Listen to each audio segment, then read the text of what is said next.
Okay, so it says on the graph paper below, draw the region which satisfies all the following inequalities and clearly indicate the region that represents your answer. Now, what is all this about? Well, let's look at this here, right? We need to think of these as straight lines, right? They are all going to be straight lines. So you're going to need to use a ruler on this, okay?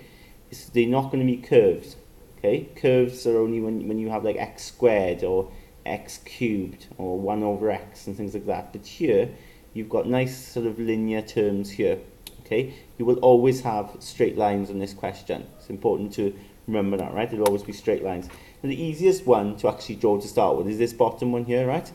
You can see what I've written here, okay? Don't worry about the fact that it says greater than or equal to minus 2, right? It says greater than or equal to minus 2. Don't worry about that too much at the moment. What I want you to do is draw the line x equals minus 2.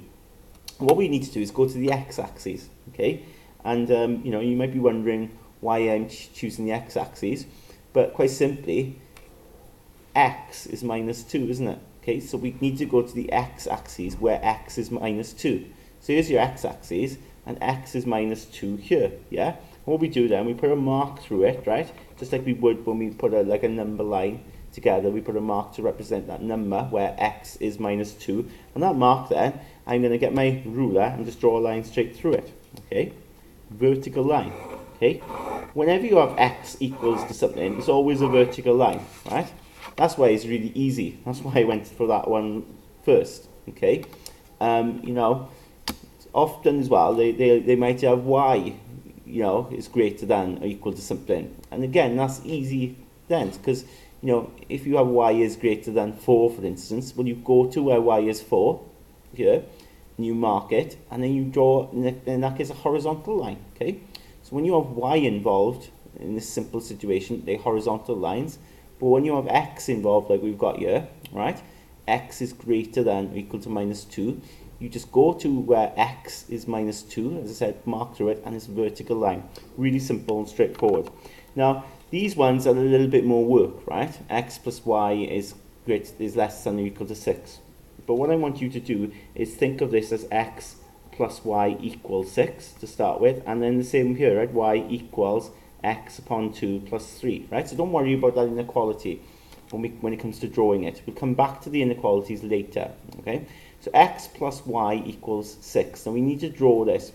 In order to draw a line, you need 2 points, right? You just need 2 points so you can join up the 2 points and create the line.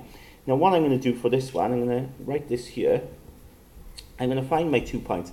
And what I'll do is, I can set x to be any value, right? Any value that I've got on the x-axis here. So let's just say, let's set x to be 0 to start with. That would be easy, wouldn't it? Let's set x to be 0. If x is 0, right, you'll have 0 plus y equals 6. So what does that mean? That, of course, means y will equal 6. Does that make sense? So you're going to have a point, aren't you? My point there will be x is 0, y is 6, okay? And I can mark that on my axis here, 0, 6. Okay, so you cross nothing up 6. Now that's 1 point, but I need another point. All right. Now the other thing you could do is, going back to this again. X plus y is 6. You could set y to equal 0. Yeah. If you think about it, let's see what happens when y is 0. So you have x then plus 0 equals 6. Okay, which means x is equal to 6. Yeah. So when y is 0, x is going to be 6. Okay, so you go across 6, up nothing, so you're there. So you got yourself your 2 points, right? And you get your ruler and your pencil, and you line up those 2 points with your ruler carefully, and then you draw a line through it, right? Now, there's that one. Let's deal with the final one here, the one I've got here, the second one written down here. Y equals x upon 2 plus 3. Now again, we need to choose some values for x. Let's choose nice values that will work for us, okay? So values from here. Now, remember with x, now you've got to divide by 2. So let's make it easy. Let's choose a value so that we're not having to deal with decimals. Because we're dividing by 2, let's choose an even number. So let's see when, for instance, x is equal to, say, 4, yeah? When x is 4. When x is 4, y will equal 4 upon 2 plus 3. And, of course, 4 upon 2 is just 2. Add 3 is 5. So I've got a coordinate there. 4 for x. And 5 for y. So I'm going to mark that there, cross 4, up 5, so we're there. Okay? Let's set another value for x. Say, let's set x to be 6 then. So y will equal 6 upon 2 plus 3.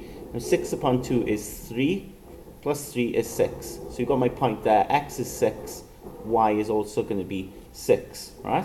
So we go across 6, up 6, and we're here, right? So now we can draw a line through there. Okay, brilliant. And usually what happens is you have a region that's contained, right? You can see here we've got this triangle that's contained here, all right? That's our region that we're going to use. But to check, right, let's go back to these inequalities. It says here x is going to be greater than minus 2, yeah? Greater than or equal to. If it's greater than minus 2, you've got to be this side of the line, yeah? Okay, that side of the line, be greater than minus 2, because it's higher than minus 2. For then this first one here, x plus y is got to be less than 6. Less than 6. So basically we've got to be underneath, yeah? Underneath the line.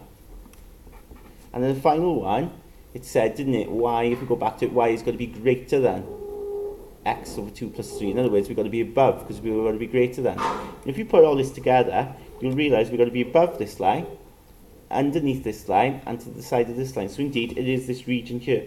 And we can identify it by calling it R, or you can shade it, right? Okay, sometimes they'll ask you to shade it, all right? But as long as it's clearly identified, right, I often shade it. Let's do both. So we put R and shade it. We're sorted. Now there is a part B to this question, and it says, what is the greatest possible value of x such that all three conditions are met?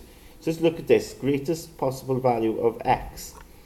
Now, greatest possible value of x, we've got to be in this triangle, haven't we? In this triangle here, okay?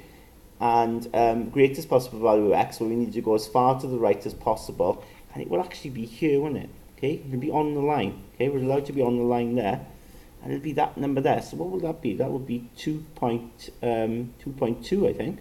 2.2. So that's the greatest value of x there, right? Because any further to the right, and you're outside of the region. Okay, on that point, you're still in the region, right? Because on the line is okay. You're allowed to be on the line. So 2.2 I've got. And then it says, what is the greatest possible value of y such that all three conditions are met? So we need to go high now. And the greatest value of y here is this point here. Now I think I've got that to be 8.2, I think. 8.2. And we've got our solution.